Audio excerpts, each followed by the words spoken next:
Understand who I had been and who I was and who I wanted to be there in my 30s and 40s, early 40s. So, I'm always kind of on that lookout for I'm always checking myself, I guess is a good way to put it.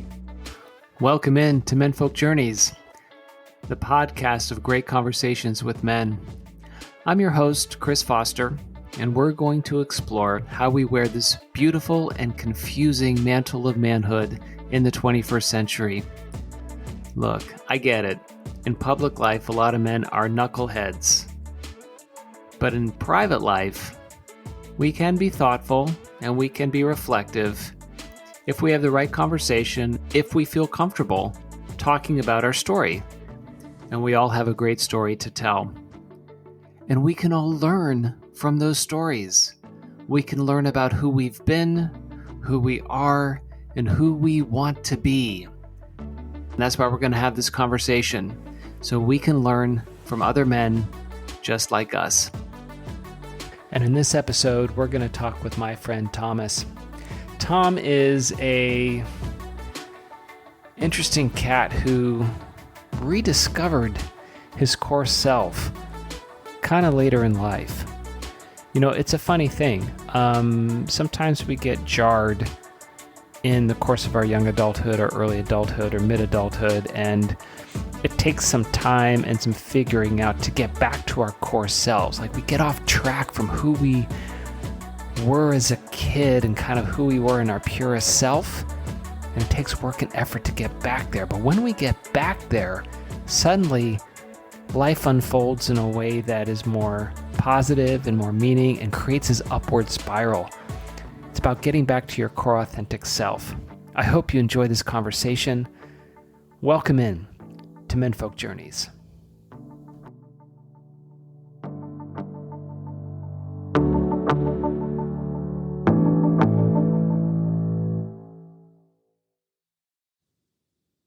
So, Tom Hare, welcome in. Glad to be here, Chris. Thanks for having me. It's a pleasure. Excellent. Why don't you tell us a little bit about yourself? Yeah, I will. I feel like I'm usually introducing you, but I'm glad to be here. So I'm Tom Hare, and I'm Tom Hare. I am 53 years old, which is stunning to me every morning that I wake up. I live in a little town called Newburyport, Massachusetts, with my wife and my two sons.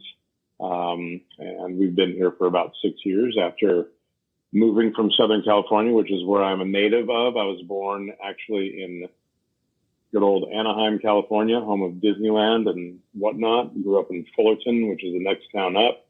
And as I said, now I live in Newburyport, Massachusetts, which is about 40 minutes north of Boston on the coast. Go ahead and picture old-timey New England coastal town, and you've got it.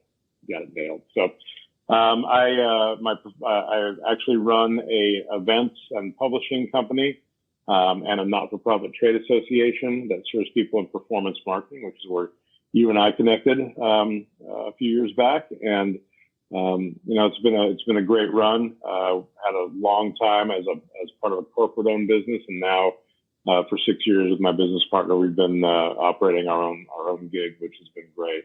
On the side of that, I still do a lot of writing. I actually got into covering the direct consumer and performance marketing business as the editor of a monthly trade magazine. We now only do a quarterly magazine as part of what we do, but do a lot of writing on the side, write about college football, write for a local Boston publication doing profiles. My most recent one was on Ray Bork, the Boston Bruins hockey legend, and his charitable efforts in his retirement. And a lot of great stuff there. A lot of time's taken up with the kids, though. As a 53-year-old with a 5.5-year-old and a 3-year-old, you can imagine that takes up a lot of time, and the time it takes up is wonderful. So that's me in a nutshell. That's fantastic. You go from one sleepy coastal town of Anaheim to another sleepy coastal town north of Boston. I'd like to walk back to that opening piece of you growing up in Southern California. So I grew up in Pittsburgh. It had an incredible impact on my whole life that I didn't quite realize until I got older. right? You don't know because it's all you know. Looking back, what kind of impact did growing up in Southern California have on you? Oh, man, I think it's massive. I mean, I don't think you know how big it is until you go somewhere else to live. I mean, you've done this, right? So, you know, I've lived there for 47 years, the first 47 years of my life, and it was just normal. That's who I was. It's what I did. And I never thought, well, you know, this is different than anything else. Then you come out here and you live here for 6 years, and you know, New England. You move to New England. You're never going to be a townie. You're never going to be like someone who's from here. I will never be able to tell somebody who's been in New England for 6 generations that I'm a New Englander. Not going to happen. You know, and that's fine. SoCal is 100% different. You can be in SoCal for a year and say, hey, I'm from LA or I'm from San Diego or whatever, because it just kind of absorbs everyone. Being a native of that is a total trip because, you know, so many people you meet are from somewhere else. And it's really, it's basically the polar opposite of living here. So, you know, my whole way of going about things is kind of generally more laid back. I think that's a SoCal thing. You know, I'm an emotional guy, and I definitely have, I wouldn't say a temper issue, but you know, there was a stretch of my life where I was known as Angry Tom, right? So you know, but I will say, I think the SoCal part of all of this is kind of always given me a balance of, you know, it's not that bad. It's, you know, there's always the beach. There's always time to chill. You know, you wake up tomorrow, the sun's definitely going to be out. You know, I think about my dad who's moved up to Washington State a few years ago after 70 plus years in SoCal. And I don't think he realized just how much the fact the sun coming out was, every morning was an effect on him until he got up there and he had 6 months of rain. Right. Right. So I think that's not just like living life and, you know, whether or not your day is easy to navigate because you don't have to worry about weather. That's an emotional thing. And, you know, I say all the time, people ask me about moving here and how's the winter? And the winter doesn't bother me because in the winter here, unless it's snowing, it's usually pretty sunny. It's like a nice 30-degree day. 30 degrees with sun is great. 50 degrees with rain for 6 months would be hell. Right. So, you know, I think it's not just about the weather. It's just the whole vibe. You know, I'm t-shirts and flip flops. Where I live is button downs and boat shoes. You know, right, so you can always right. tell. You can always tell I'm the SoCal guy coming into the situation. Yeah, but I love it. I love being a SoCal guy. We were just out for 10 days in SoCal. Every time I come back, I feel like I'm at home. I slide right back into the whole thing. Sure. I have no problem with it. And it's great because my wife, who's a native of here and lived in California for 13 years, she definitely vibes with that. She feels that. And she's very much the same way. When we go back to California, we bring the kids back to California to do family, do vacation. She's able to slide right back into it. I think that's Southern California, though, in its own way, is that it goes back to what I said at the start. You could have moved there a year ago and say, yo, I'm from Santa Monica. I'm from Venice. I'm from Carlsbad. Like, you just slide right into it. And I think that's different than a lot of places. You know, it is different. And I think that, you know, the idea of growing up in Southern California, it isn't just the sun. It's a different place, right? It's a very different place than any other area that you're going to live in. And I think it's interesting now that you've been north of Boston for 6 years. And say you're in your old age. Right, you're in the kind of mature stage of your life, and you're still part of this, right? So I'm just wondering, as you start thinking about this next stage of your life, what is that feeling like in a place, like kind of starting this new stage in a new place? It's very different. It's obviously very different. But I feel like it was like a lot of Band-Aids that ripped off at the same time. And so take that into consideration. So within 3 months of leaving California to move here, which was mid-June of 2018, we drove across the country 11 days. We visited friends. It was a great time. Wonderful, awesome, life-affirming experience. But we got here late June, end of September, or actually, let me go back. Mid-July, we launched the PDMI. 1 month later, left the corporate world and went into entrepreneur world 1 month later. And at the end of September, 3 months later, had our first son. Wow. So it was talk about a whirlwind 3 months. And while we were moving out, the transition from the corporate, my wife's 6 months pregnant on the ride, we were having that transition, the conversations about the transition from corporate to going entrepreneur.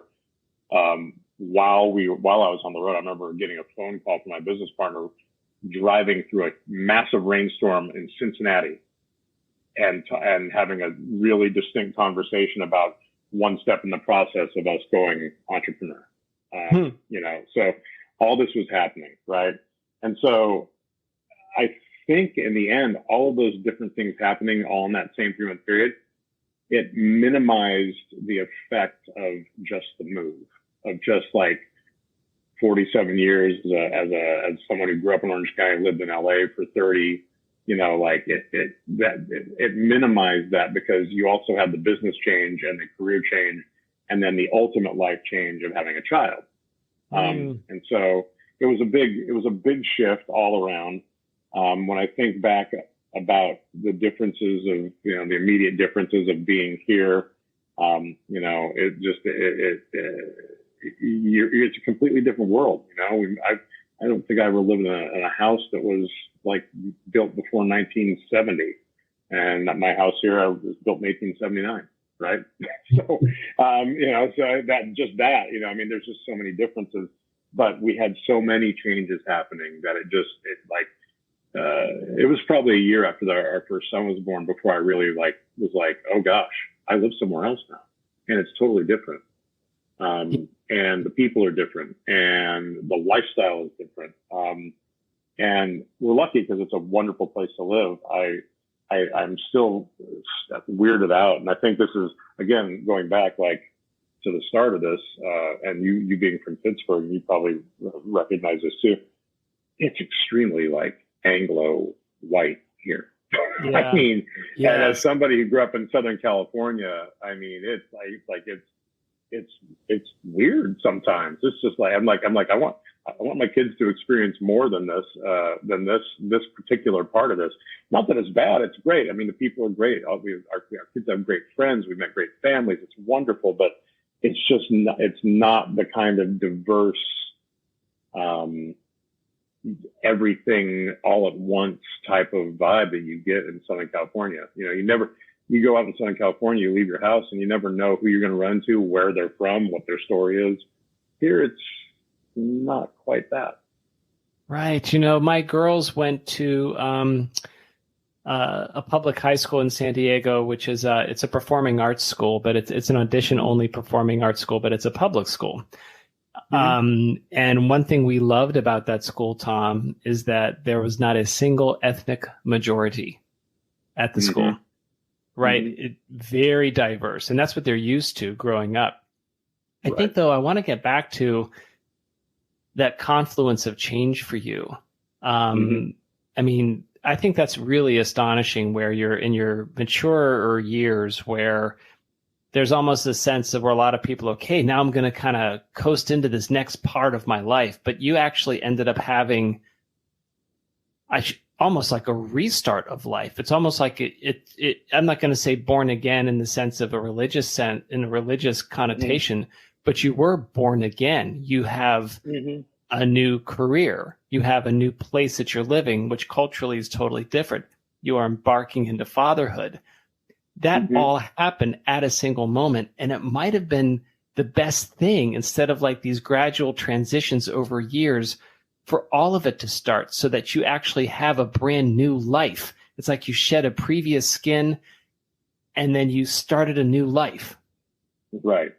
And I think that's definitely true. I think that's a big part of it. I mean, my late 30s and 40s were definitely like a pure change era for me. Obviously, a lot of different things happened in that time frame, but the culmination almost with June to September of 2018 being like the big break, right? And it's a whole different thing, which in a way maybe makes it easier to go. When I go back to California, I just slide right back into like who we were and like what we were doing, aside from the fact that we've got two kids with us and we've got to do stuff. We do stuff with them and we do things that they, it's actually fun because it's like I can take them around and show them all the things from my childhood, right? And that's great. But like it was such a break that you going back to visit now, it's just very natural. It's like its own bubble. Let's go back to the California bubble for 10 days or 2 weeks or whatever it is. while this is over here is the real. I think that's true. I mean, look, people always think, you tell that story and people always think, well, you guys moved back because you were having the baby and blah, blah, blah. Well, what actually happened was my wife actually moved to LA when she graduated college, here in Boston. And she had been in LA when we met for like 4 or 5 years. And so when we moved back, she'd been there for like 13 years or so. And she came to me in late 2016, early 2017. She's like, I think I'd really like to give it a try going back there. Obviously, this is an ongoing conversation from the very start of the relationship. Where are we going to live? Sure. She's from here. She's from here. I'm from there. But no ever real idea that we were going to leave Southern California. It's like, I left right out of college and came here and did like the dream of like your 20s in LA, right? There's like a couple places in America where it's like, where do I go to live my dream in my 20s? I'm maybe the Bay Area, and I never lived there. I never gave it a shot as an adult. And I'm thinking I really would like to give it a try. So we had a conversation. And 6 months before she got pregnant, we decided we were moving. 2 months before she got pregnant, we told our families we were moving. And that was in November of 2017. And so our families knew we were moving. Nobody else knew we were moving. Then she got pregnant in January. And by the time we informed everybody we were moving, everyone already knew she was pregnant. So the natural thing is like, well, she got pregnant, she wants to go home, blah, blah, blah, right? That was already in the works. Yeah, it was a completely separate set of decisions, which is for me feels like it's a more interesting story. Like if we not there's anything wrong. It's like, oh, she got pregnant and she wanted to move home and be around her family with her kids. That's a great story, but we were already in process. We were doing this, and then that happened, and it just all fit. Right? It sometimes seems like the universe works out that way, right? Like you make these intentions, you have these thoughts, and you want to put that out in terms of where you want a life to go. So that actually could be a thing. So you said that you grew up in Southern California. You said your dad now lives in Washington. So I guess the question that I have is, as you were growing up with your mom and your dad, is your mom still alive? Can I ask? Yeah. Okay. And where is she? She is in Orange County. She's in Fullerton. My mom and my sister are in Fullerton, where I grew up, my sister and her husband. My mom actually RV'd for like 25 years and just came back to Fullerton a couple of years ago. So she was RVing with her second husband basically for a long, long time. And then a couple of years back, moved back to Fullerton. So makes our visits quite easy. Yeah, it makes coming home easier. Yeah. So if you don't mind my asking, how old were you when your parents divorced? I was, they separated right before I turned 18, and were divorced 6 or 7 months later. I mean, I think the law says you have to wait 6 months to get divorced. So they're about as fast as you could get divorced. They were divorced. So you were just graduating high school. I was.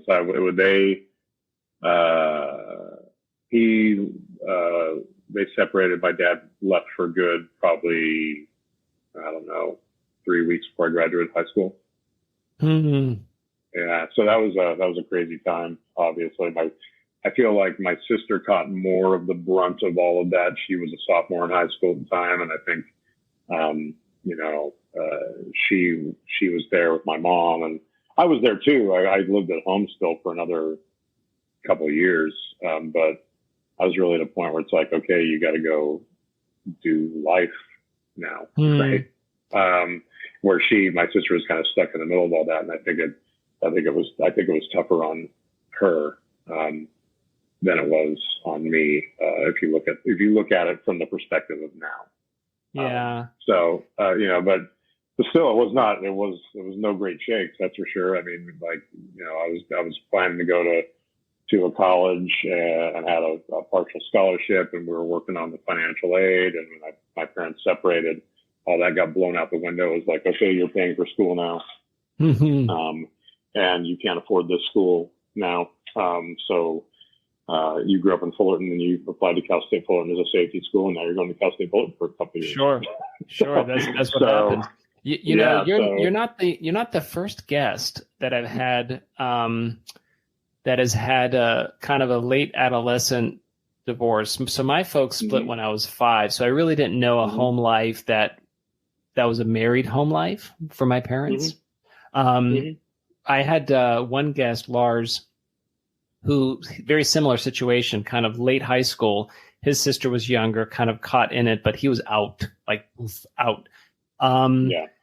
So for you, it kind of pushed you out into the world and kind of shocked you into this almost quote unquote official transition into young manhood. Is that how that felt? Did you feel like I'm out on my own?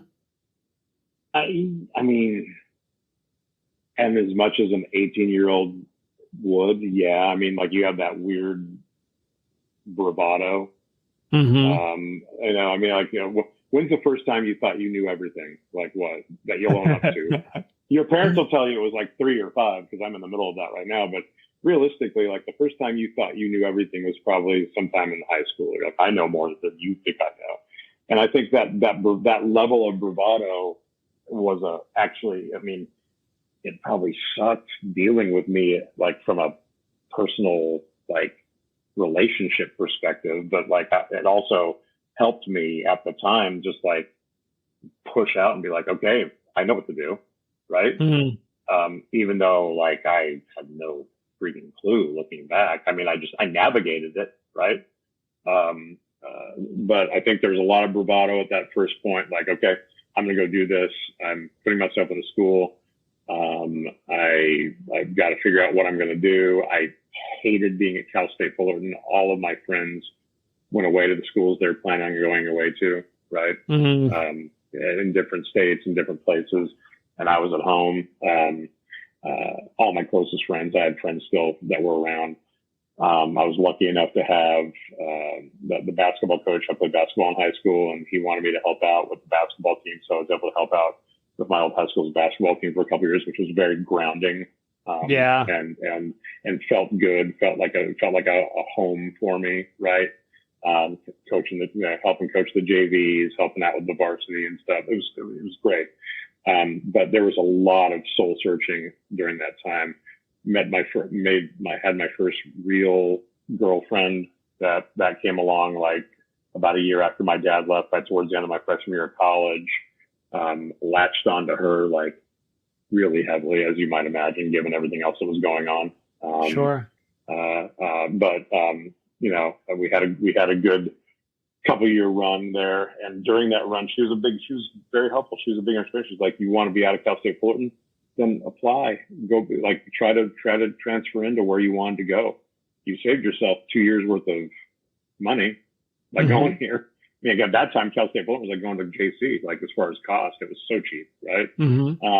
And so she was the one that prompted me to reapply to USC and go say like, I'm going to go to USC, and got lucky there in that the woman at the journalism school, who was like a recruiting person at the journalism school, remembered me from 2 years prior and basically kind of shepherded me through the process of applying. My grades at Cal State Fullerton were as bad as you would imagine, like if you hated it. After that transition, right? I mean, I went from like, top 15 in my class in high school to get like scraping by with like a 2.3 in at Cal State Fullerton, and so she so had, much I of that. I had a lot of great shepherds, right? Yeah, you know what, you need great shepherds though, because that doesn't surprise me if you had a tough time at Cal State Fullerton because you were angry at your parents, right? You were going to a place you didn't want to go. Your whole life was turned upside down, and so that makes complete sense. That and it's a wonderful thing to have a shepherd or a chaperone, right? Yeah. That was wise enough to understand, oh, this guy's got it, but he's had a tough couple of years, and let's help him get through.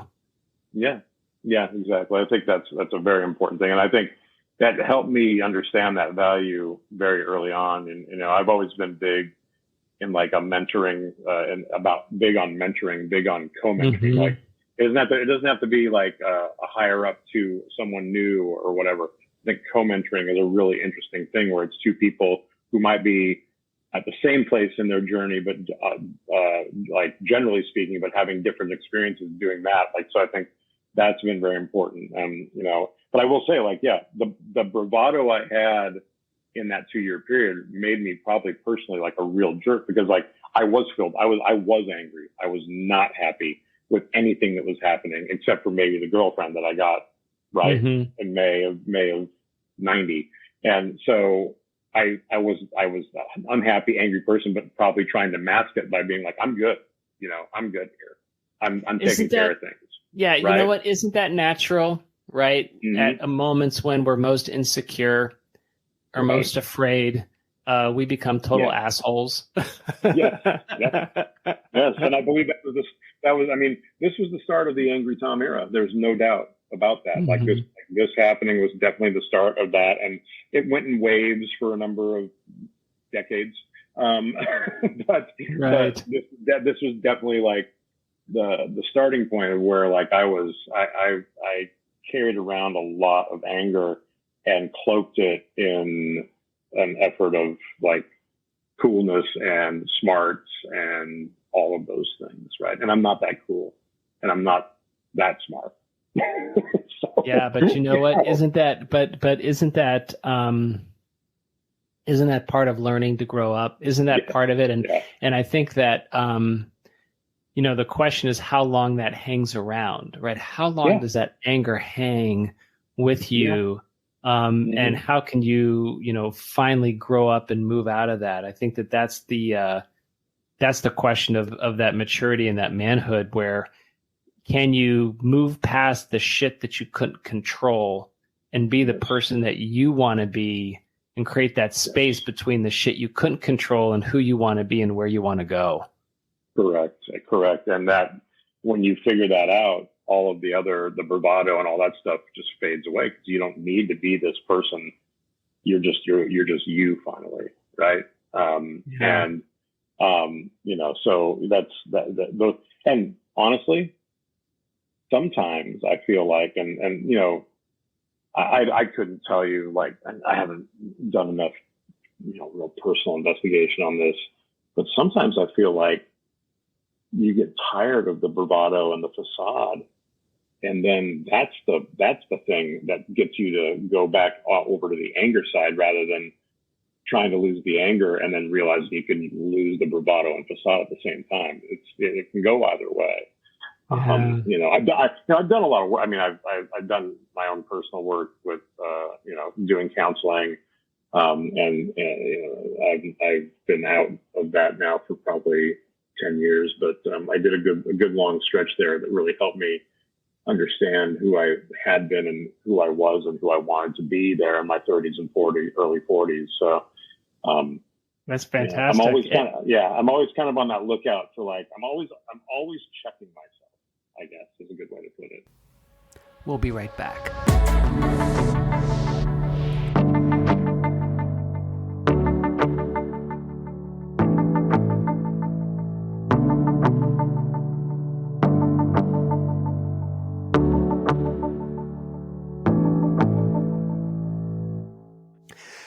So, Tom, I think that's very interesting that you talked about going to counseling in kind of the 30s and 40s.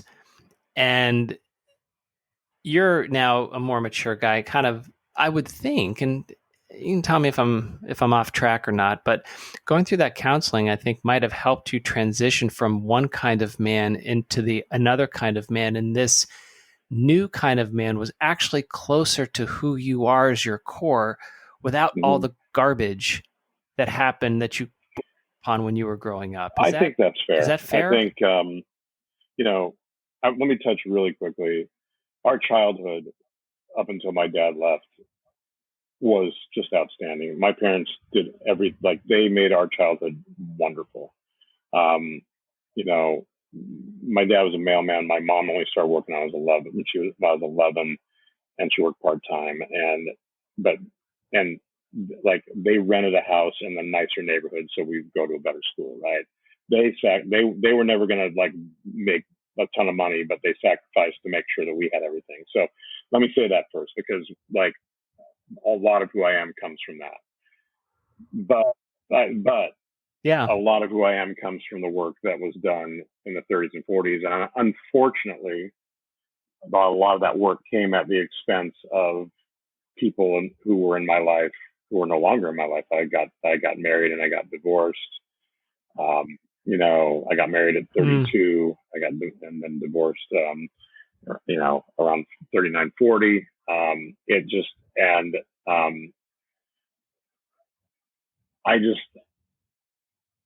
got into counseling through marriage counseling of that marriage.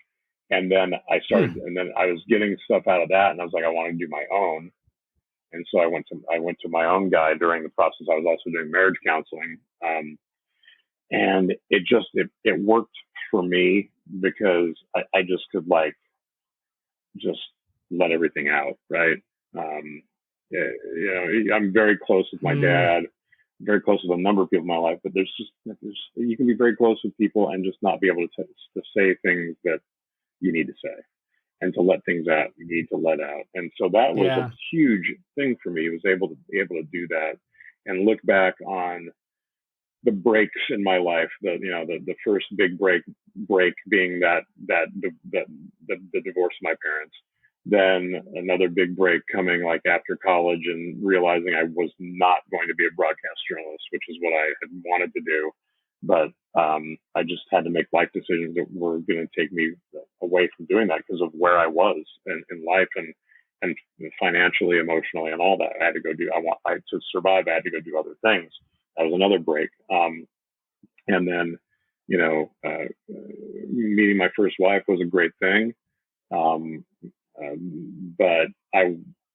looking back, I wasn't ready to do everything that I did. You weren't ready. I was not ready. I tried to be the best person I could be at that time, but I was not the best person for her at that time. Absolutely not. And, there was just like there was a lot of different things that I needed to work on. And I will say, look, I think there was some residual in that in my life in my early 30s where it was like, man, I really missed out on that college and the mid 20s life because I worked all the way through college.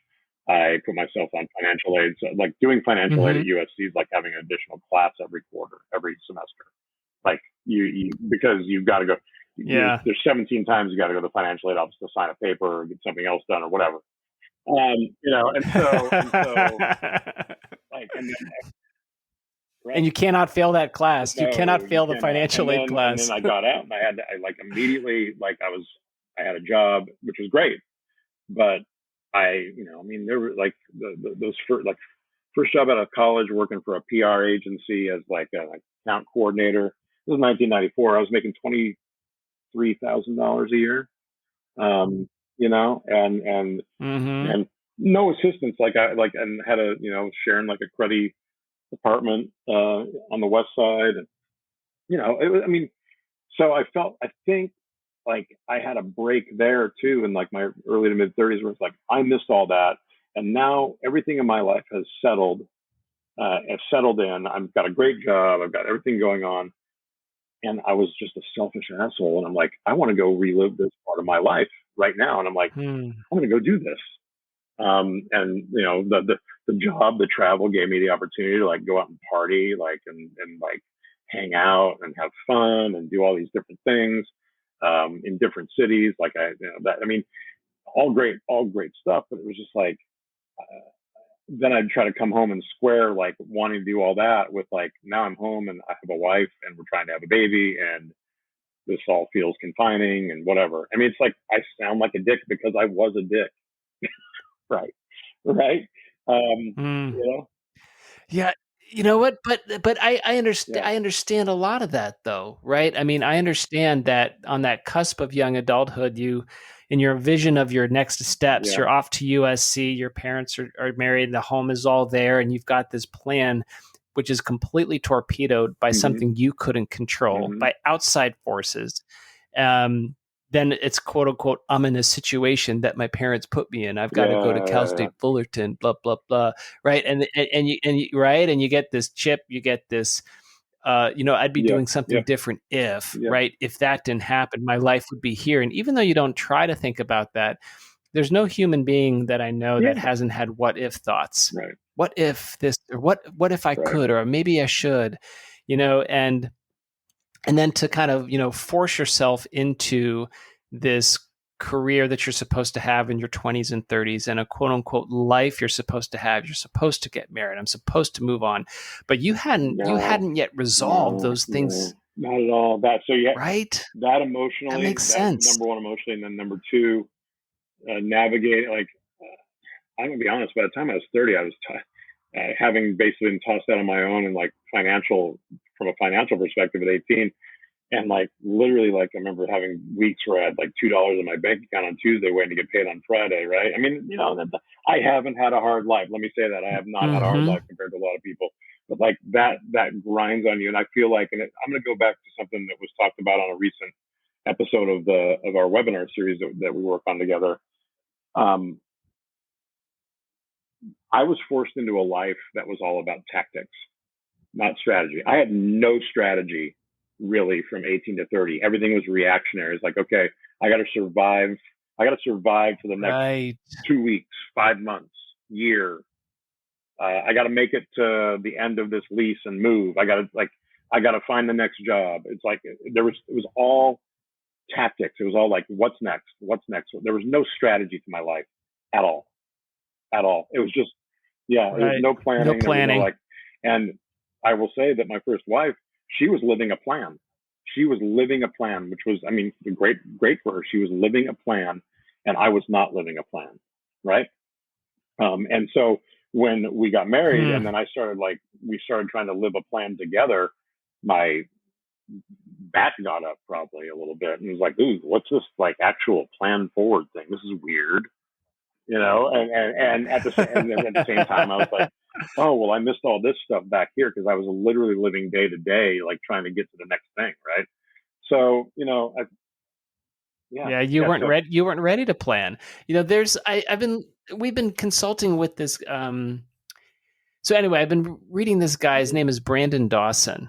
He's brilliant, and he has made a career out of studying and helping businesses. And what he talks about is that every business has what he hmm calls break points in terms of their revenue. Right, between 1 and 3 million, then there's a break point. Between 3 and 8 million, then there's a break point. And 8 and 15, then there's a break point. But he also said something really insightful too, which, using this analogy, he says, so not only do business owners have these break points, but personally, we all have break hmm points in our life.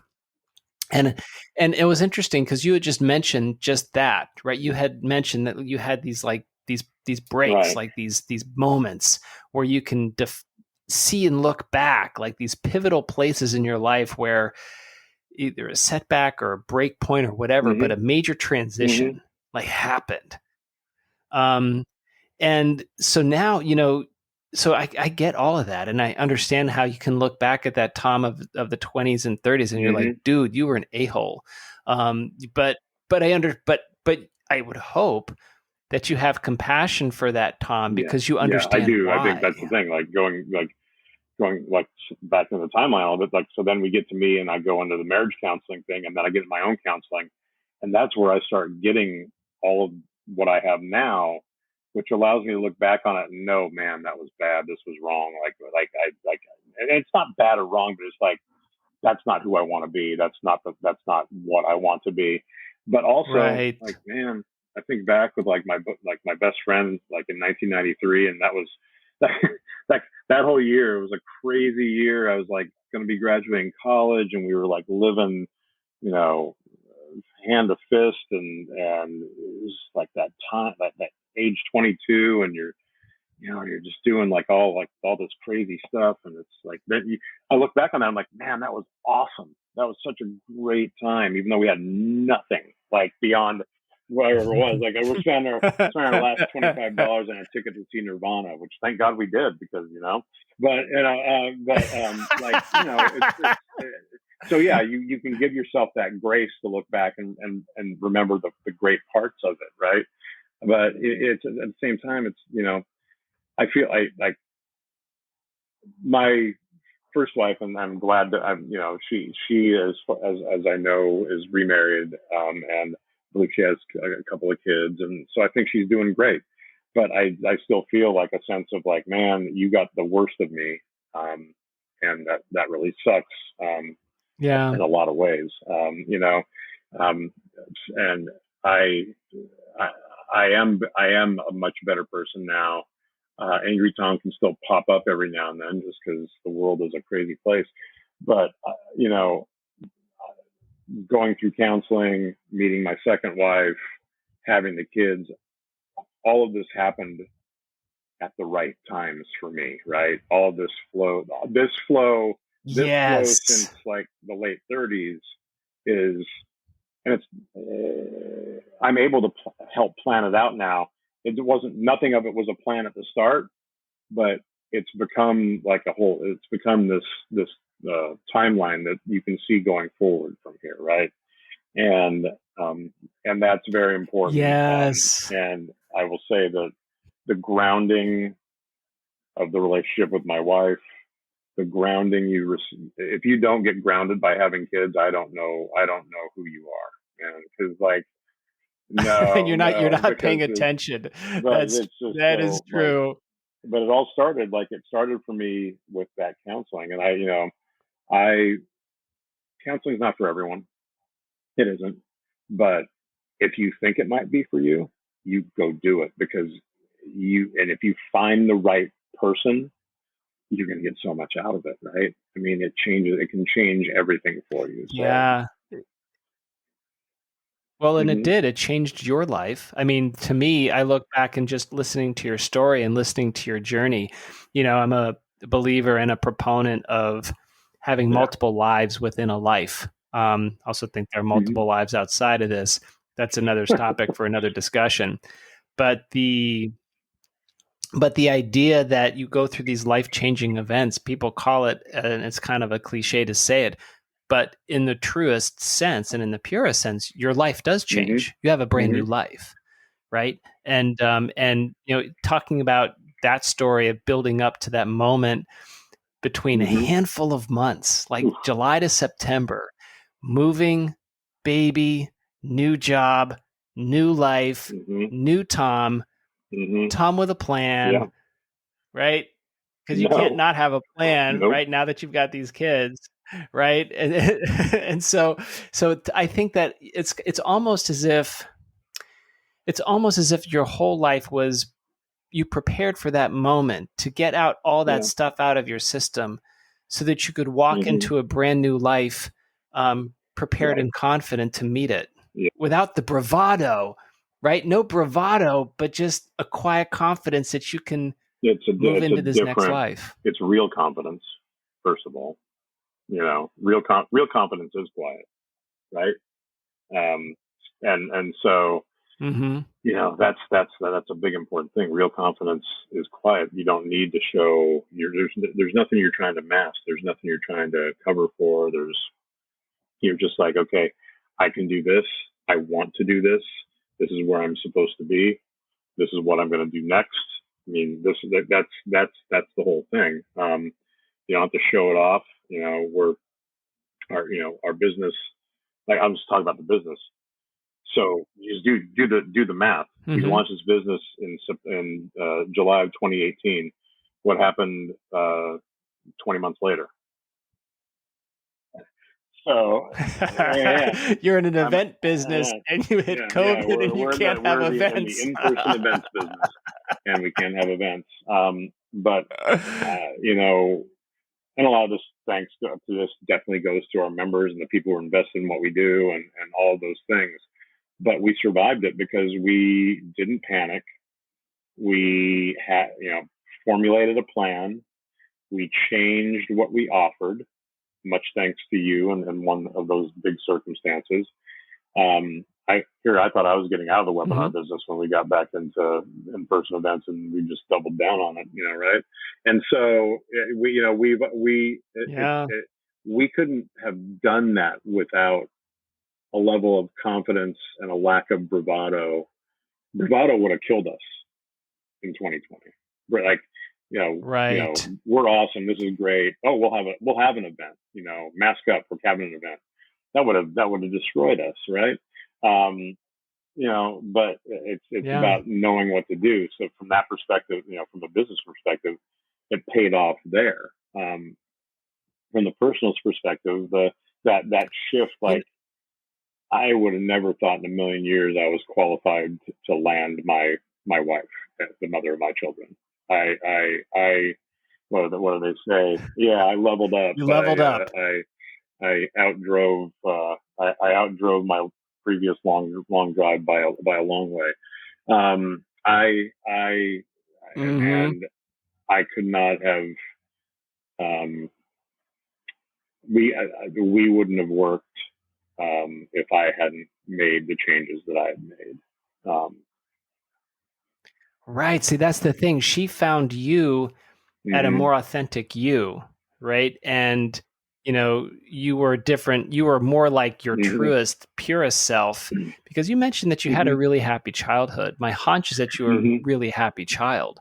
And so, so that's kind of getting back to mm-hmm, that child Tom of mm-hmm. your core you, right? As I was mentioning in another episode, the older I get, the more I want to be Yeah, like my 5-year-old yeah, self, right? Just I'm a little bit more pure. I can still think and look around, but I haven't been kind of put upon by the yeah. expectations of the world.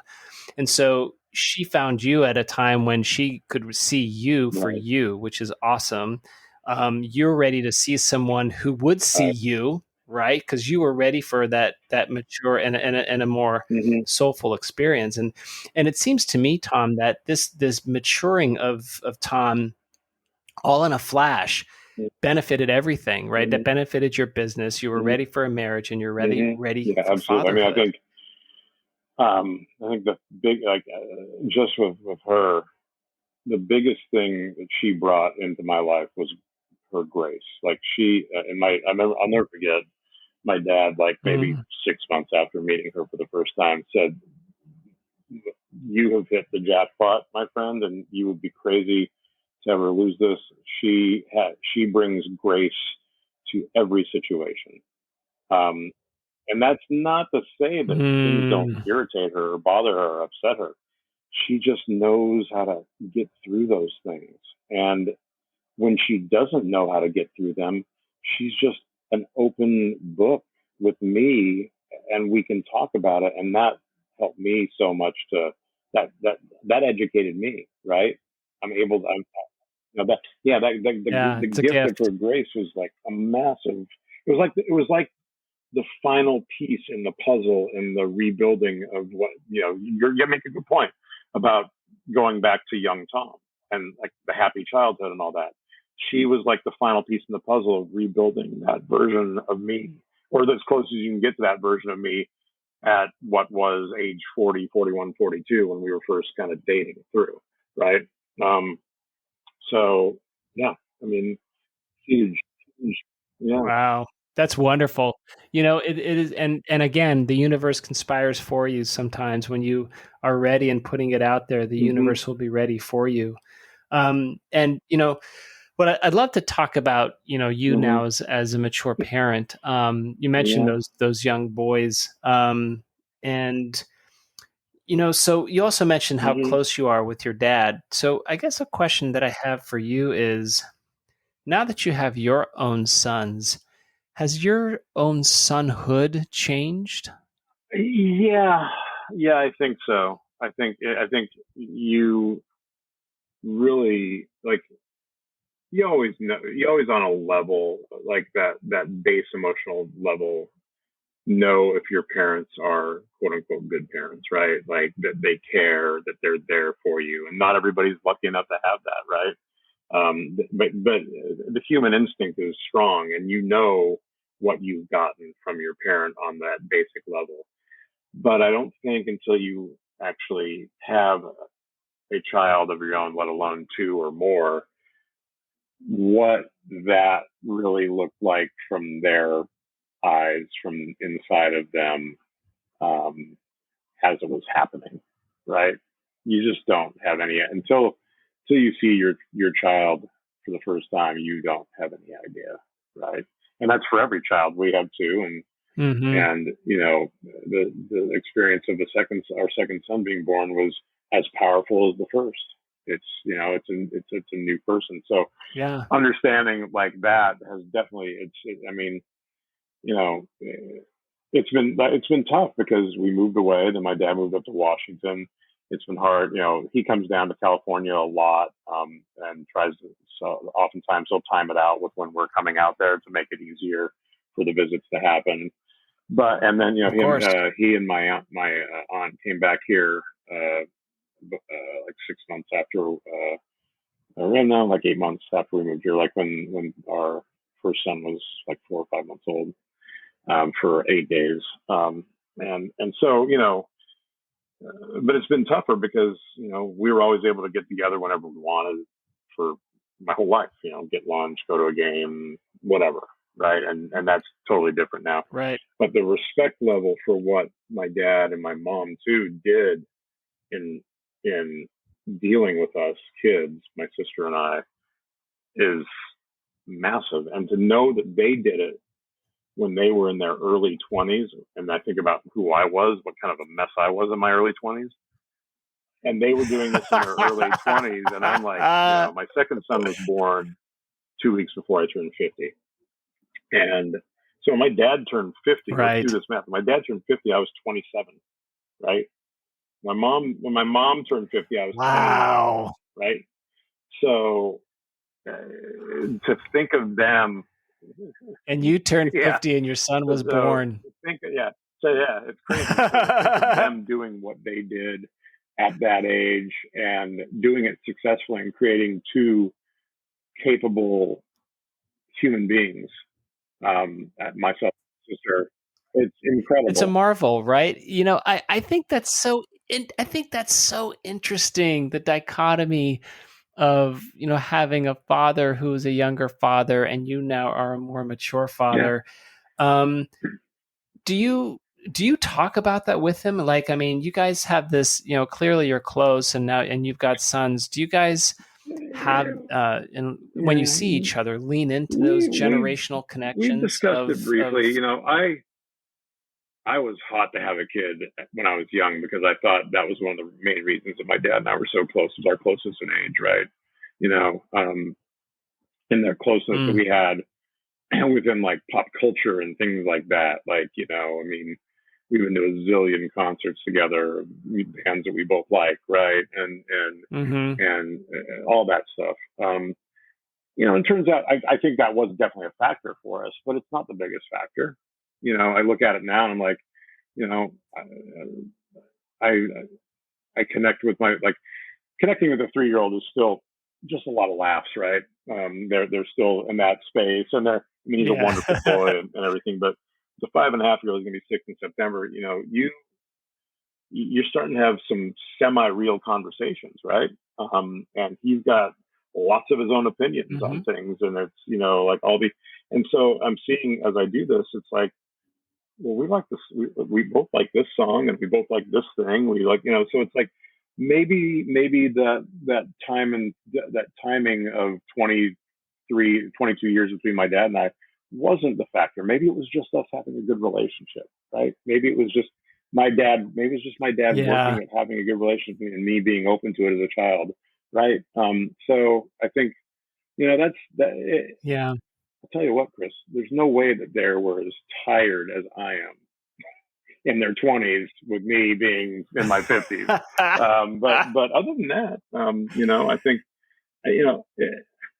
I just can't. I can't imagine like having. Am I 53 now? I can't imagine if my oldest son was like 31. That'd be insane, right? I mean, It's pretty weird. As someone, no, it's very strange. As someone who has young adult daughters, what I do know is that you look at people who have older yeah, kids and you're bewildered by the fact that A, their kids are still alive, and B, the parents are still alive, and how they actually get through it. But I wonder, everybody made it. But I wonder, Tom, you know, being a more a mature father and having some life experience, I'm wondering if that gives you a calmer perspective, and they feel a little bit safer in just in terms of the home, just because you are, to their eyes, you seemingly just are grounded and you have it together. You're more mature. You have thought about who you were in the past. Of course, everybody's still growing, but the major transition now is for you as father, not for you yeah, figuring out who yeah. I Tom mean, is. I hope so. I hope that they feel that way. It's Hmm. hard, man. Like you get mad, like Oh, like, yes. and I try to control it and rein it in. I love them both like crazy, and and every time I get to the yelling point, yeah, like you just feel so horrible after that. You feel so bad, even though you're like, my Right. God, what were these kids doing, and why wouldn't they listen? You just feel so bad after that, right? Right. And so you try to limit it. It's hard. It's really hard. I mean, the perspective. Very hard. I try to bring that perspective in with myself as much as I can. I'm definitely not perfect, but like I will say, like it's fulfilling when things get through and you see the growth and you see them understanding, why something might have been upsetting to you at some point. And my wife we have different parenting styles in a lot of ways, but they respond to both of us in their own ways. They Hmm. definitely respond to both of us in their own ways, and that's nice. And so it's I mean Yeah. you went through it. Every day of parenting is a new test. It's a new test. You wake up it's you it's a wake up in new the morning test. and it's That's true. what's the next It's a pop quiz, guys? So um, yeah, What's the yeah, next pop quiz? That's right. And you're teaching your sons through and your own actions, and you're modeling behavior, and you and your wife are hmm kind of modeling a relationship behavior. So they're constantly learning from you yeah, just through observation and osmosis. What do you think that you are learning from your sons? man, it's gonna sound totally cliche because a lot of people say it. It's that they bring that sense of wonder back into your life. They do bring that. Mm, You were talking about like hmm. in a lot of ways wishing you go back to like when you were 5 in various ways and all that. They bring like you see them see things for the first time. You see them notice things for the first time. You Hmm. see them understand things for the first time, and um, like, like you know, I never I never thought like I'd have like never thought trucks were so cool, man. I never thought firemen were so cool. But I mean, it's like and then you see them doing the behavior that you hope you're modeling. So my oldest did t-ball this year for the first time, and um, I asked him, "Do you want me to coach?" Because the league was looking for coaches, and I was like, "Do you want me to coach you, or do you want me?" I didn't know if he wanted me to back off. We played baseball in the yard for 2.5 years, but that doesn't mean he wants me to coach the team, right?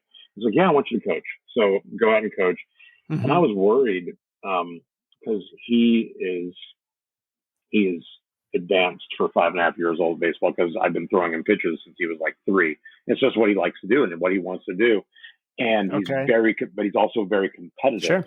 And I was worried that he was going to that competitive side, and him being maybe better or more advanced than the other kids was going to be frustrating and difficult for him. And I was like, I kind of led with like, look, there's kids of different levels. We're going to have kids on our team who this is the first time they played, and I reiterated with like the whole team in the first practice, we're here to do 3 things. We're to have fun, play hard, try hard, and be good sports. All right. We're going to learn basics here, but those are the 3 things. And I really leaned into be good sports, because that's what you want. And I was very worried that he was like going to be like pissy and irritable because the kids weren't as good as him or whatever, or he didn't get a hit or whatever, like he's just so competitive. He was the best damn teammate. He was the best teammate, and he was the best with like the kids from their team. Like I'd put him at first base for an inning. He'd high five all the kids that came down from the other team when they got to first base. He was like, he picked up what I was hoping for from him. And it was just like, it was so heartening for me to see that, because he is like, everyone thinks their kid's good. He's pretty good. And I think, and he loves playing, but he was the best kid on the team. We had a pizza party last night at the end of the season pizza party. We had the kids over to our house last night. And like, he's still like with the look. I mean, I didn't know that I was going to get like 3-year-olds. I thought it was going to be like 5 and 6-year-olds. But like the T-ball was like, I had kids who were like not quite 4 all the way to kids who were over 6. It was a very wide array of sizes and talent levels. And he was still like kind of like helping out, teaching them. Like we had pizza, we're in the yard, we had the tee out, the kids were hitting into a net. He was great, And so that's awesome. That's what tells you you're doing the right thing. That's what tells you you're doing the right thing. When they show that. Right? Absolutely. I could care less if he hits 17 straight home runs. If he gives every kid on the other team a high five unprompted at first base when they come down there, 100%. That's the payoff. Right? 100%. That is the payoff, Tom. And congratulations to you and your wife for setting that model, and for you for saying that the sportsmanship is most important. I think that as young boys get older, being a good sport, not just on the playing field, but being a good sport in life, wanting other people to succeed, right? And even if you have a competitive fire, hopefully the competition is with yourself, not to try to necessarily beat other people, because you want other people to do well. Because if everybody does well, guess what? We're a much happier big sports fan of almost every sport, I will tell you that my favorite players and the players that I consider the best players I've ever seen in any sport are, to a person, the players who made their teammates better. That is the true mark of greatness in that and in life. Yeah. If you can live a life where you do things that help people be better people, that's it. That's it, man. That's all there is. We've got a limited time here to do what we can do, and the best thing we can do is help everybody be a better version of themselves. Beautiful. I love that. That is a fucking pearl that you just dropped, Tom Hare. Hope that we pick up that pearl. I love it. So I've got one more question before we wrap up. Who is somebody that you know that I don't know that you would like me to meet? Wow.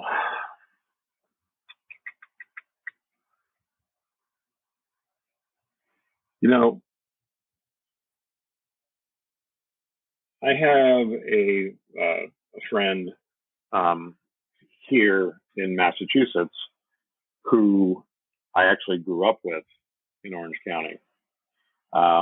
He we went to junior high school and high school together. He went to UCLA, and then I eventually went to USC, and obviously we got that little rivalry in common. But then right out of college, he moved to Boston right out of college for a job, and we kept some touch. Obviously, Facebook. One thing that Facebook was really good for before it turned into some of the stuff that it is now was reconnecting like those old friends, right? And I reconnected with so many people from high school on Facebook, and he was one of them. And when I started dating my wife, and we started coming out here to visit, we were able to reconnect in a more full way, like just to see him and go out to dinner with his wife. And it's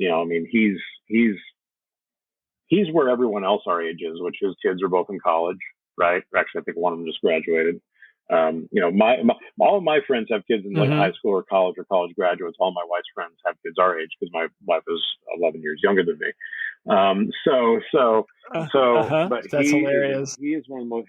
He's always been a very interesting guy. Guy loves music.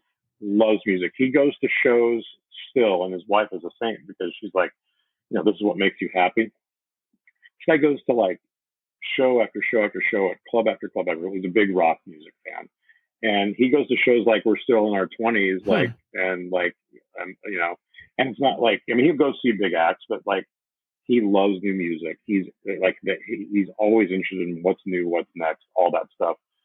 He's got a great job. He's a really chill guy.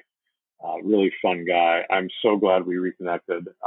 He's a smart guy. He's always been one of the smartest people I've known since I met him.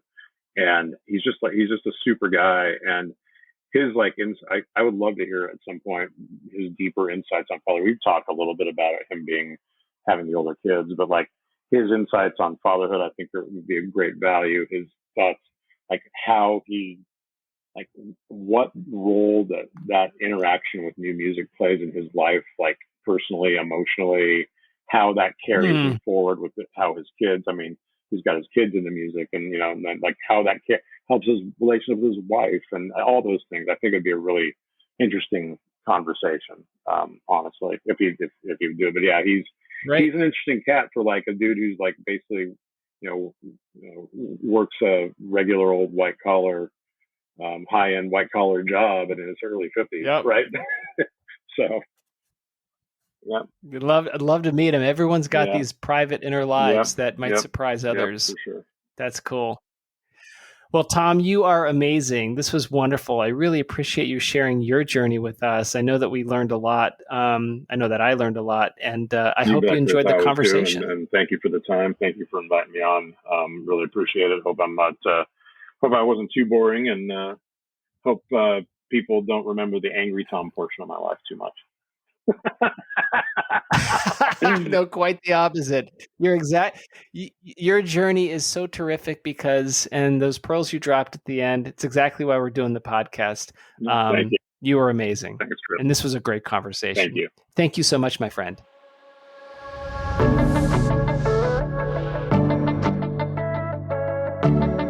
Well, all right.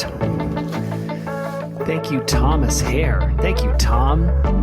Thank you for sharing that story. Thank you for letting us into the different chapters of your life.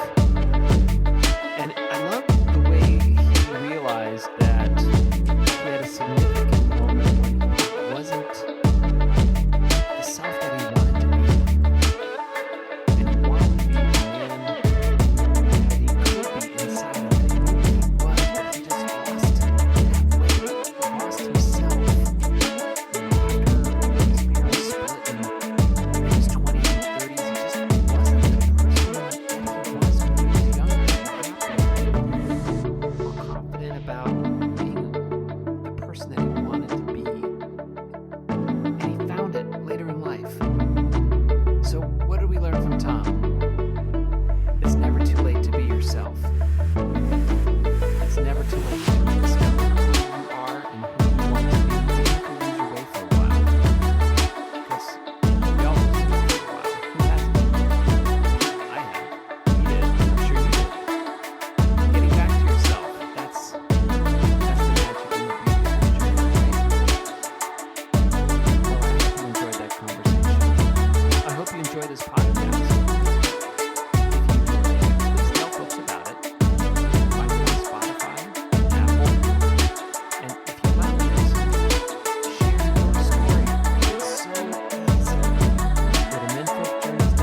weirdbitfalleride.com. Please share your story. We'd love to hear it. And I look forward to speaking with you, and we'll catch you at the next episode.